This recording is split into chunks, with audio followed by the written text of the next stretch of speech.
Type of stress. এর পরের টাইপটা হচ্ছে ডিস্ট্রেস।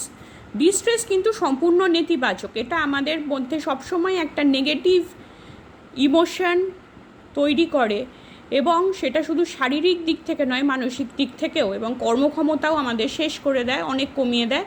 কাজে সমস্যা দেখা যায়, বিভিন্ন ধরনের টেনশন, চাপ, প্রেশার, বিভিন্ন ধরনের জিনিসগুলো আমাদের হতে থাকে যখন আমাদের এই ডিস্ট্রেসটা হয়। এইটাকে যেটা কন্ট্রোল করে সেটা হচ্ছে স্ট্রেস হরমোন, যেটার নাম হচ্ছে কর্টিসল। এই হরমোনটা কিন্তু আমাদের ডিস্ট্রেস বা নেতিবাচক বা নেগেটিভ স্ট্রেসকে মেনটেন করে। এর পরের যেটা পড়বো সেটা হচ্ছে হাইপোস্ট্রেস।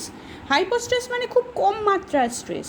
যেমন যখন আমরা খুব বোর হয়ে যাই, আমাদের কিছু কাজ করার নেই, আমরা থেকে থেকে বোর হচ্ছি, সেই ধরনের একটা উদাহরণ হচ্ছে হাইপোস্ট্রেস, যেটা আমাদের খুব একটা ক্ষতি কিছু করে না। নেক্সট হচ্ছে হাইপার স্ট্রেস। হাইপার কথাটার মানে হচ্ছে ওভার।